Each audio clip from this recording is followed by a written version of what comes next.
Welcome to Club Reddit, where to become a member all you need to do is smash that subscribe button and relax into the video.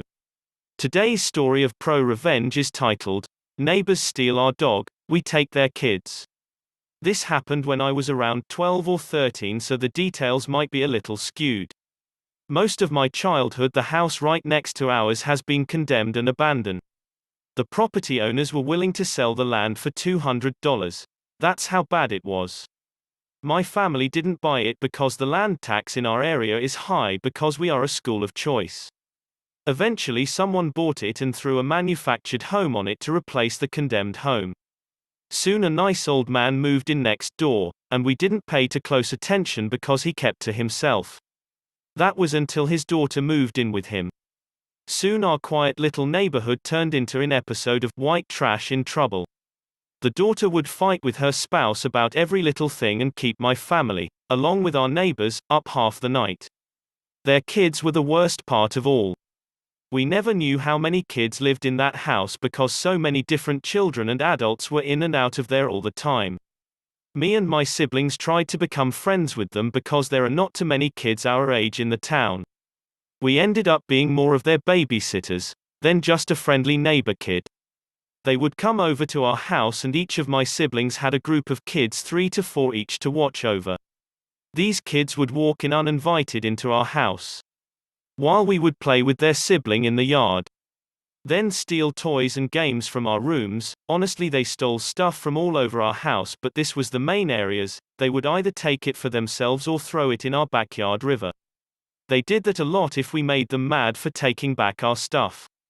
They would constantly run in and out of our house, even if no one was with them. They would steal all of the fruit in the basket my mom left out for us. My mom didn't kick them out immediately, because she never wanted to deny a kid food if they need it. My mom confronted the parents about their behavior, and their 3-year-old son called her a witch. The parents refused to apologize for their behavior, saying stuff like, "If you loved it so much you wouldn't have let them take it," or, "Don't parent my kid." One thing they would specifically do with me is they pulled on my hair all the time. I'm a tomboy, and they would just call me a boy in a wig because girls can't play with skateboards, girls can't play with ninja action figures, or any other gender stereotype. They would constantly bombard me because they truly didn't know girls were allowed to play with anything they wanted. One of their heavier children stole my skateboard and jumped on it, breaking it in half. Similar to that "so no head" vine. Then they said I shouldn't have been playing with one anyway. There are plenty more examples, but I think you get the point. The neighbors decided that because our house was nicer, that they had permission to run an electrical line from our backyard plugs to their house. Which in itself is a bad thing, but they decided to run off our electric bill to triple the cost of our original.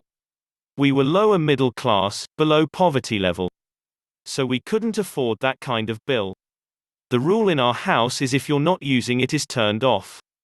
That's why my parents were awfully surprised to see an $800 electric bill. Eventually a person from our electric company came out to our house to see what was happening. They found an extension cord running to their house. The electrician simply unplugged it, then warned the neighbors of the legal reasons why they can't do that. Then said that should be the end of that problem. My mom politely but sternly went to the neighbors that this was not okay. The neighbor had a small adult tantrum about it and cussed my mom out, but eventually come back into her home. My mom was obviously not pleased with their behavior, but tried not to escalate the situation any further. Our neighbors tried 1 or 2 more times to run the line from our house to theirs. They would move it at night so we wouldn't see them move it. Each time when we unplugged it, they would cuss us out and send their kids over to destroy something else in our home. Eventually mom straight up told them if they or their kids come on our property again, she would call the police and press charges. We could still be friends with their kids, but they weren't allowed on our land. They decided that because we won't let them use our electricity, that the next best option was to steal our dog from the backyard, and claim our dog attacked her kids. Even though our dog was harmless and cowers at everything due to bad owners before us, I'm guessing because our dog liked to rip her tags off a lot that the neighbors said she was a stray. That attacked them. The pound came and took our puppy away. By the time my brothers and I got home, she was already gone. We just assumed she ran off to our grandmother's who lived down the street. She would do this often because my grandma spoils her. When my parents came home, they about lost it, learning our dog was missing. We obviously looked for her but couldn't find her. After 2 days, we found her at the dog pound. The officer said it was obvious that our dog didn't hurt their kids, but they still had to take her in for an evaluation. My parents had to spend $200 to get her out. The pound told us why the dog was taken, and my mom said enough was enough. Now the revenge. When my mom got home, she sent my little brother over to their house to play with their kids. He was still friends with some of them at the time. My brother became a little spy that day. His job was to look around their house and report anything that could be suspicious. We learned from him that they were sleeping 3 kids to a twin bed. The entire house was cramped and dirty. The old man that lived there was hardly home because he couldn't stand his adult daughter that lived there, but he didn't want to evict her from the home and leave his grandkids homeless. All around the kids were being neglected. With the information my brother gathered, my mom called CPS, Child Protective Services, on the home. Within the month all of the children minus one, who the old man cared for, were removed from the home. While I agree the foster system is bad, it was definitely better than what they were going through in that house. The mother of the children started to fight with the old man, her father, on everything. Because her kids were no longer there as a distraction, the old man was to be her next victim. The old man eventually was fed up with her and kicked her out of the home. All that was left in the home was the old man and the grandson he was fostering.